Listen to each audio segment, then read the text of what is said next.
За тэгэхээр миний үе одоо ажиллаа авснаас хойш та бүхэн маань бүгдээрээ мэдж байгаа.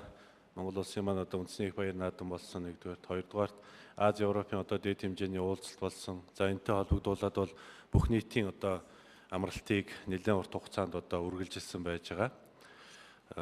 Сая өнгөрсөн 7 хоногийн одоо нэгд өдрөөс эхлүүлж л одоо ажлын өдөр маань эхэлсэн. Тэгээ энэ цөөхөн хоног дотор багтааж бас засгийн газрынхаа бүтцийг батлуулах одоо бүрэлдэхүүнээ батлуулах гэх мэтлэн энэ үйл ажиллагаанууд маань өөрөө бүгд бас Монгол улсын ерөнхийлөгчтэй зөвшөөрч шийддэг. Нэгдүгээр, хоёрдугаарт бас авилгатай тэмцэх газраас урьдчилсан одоо мэдүүлгийн хүрээнд одоо дүгнэлт авах ёстой гэх мэтлэн ийм олон одоо шаардлагууд бол хуулинд тусгагдсан байж байгаа.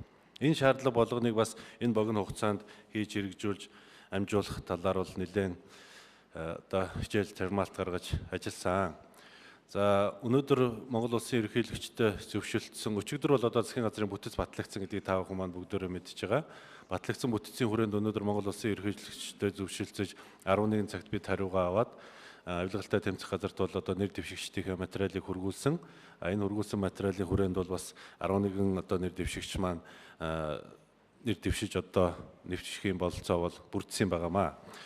Ер нь бид цаашдаа бас энэ хуулинд өөрчлөлт оруулах зайлшгүй шаардлага бол байгаа юм билээ.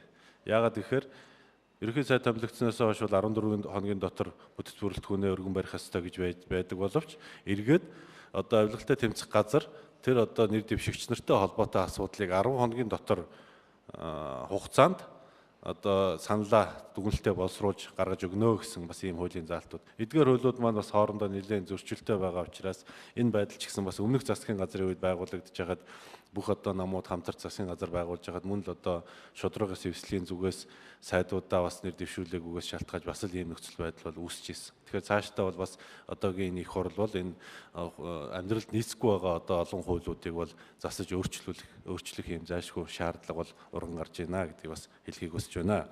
За баян үлгийтэй холбоотой асуудал дээр бол энэ яг одоо энэ байгалийн гамшиг болсон тэр даруйд нь бол онцгой байдлын ерөнхий газраас ажлын хэсэг бол гаргаж баян үлгэд газар дээр нь очиж ажилласан байж байгаа. За энэ ажилласан хүрээндээ бол гарсан дүгнэлтэн дээр үндэслээд 370 одоо сая төгрөгийн тусламж дэмжлэгийг бол баян үлгээ рүү явуулсан. Өнөөдөр бас тэр хохирсон иргэдэд бол энэ тусламж дэмжлэг хүрчээд байж байгаа гэдгийг бас танд уламжлая.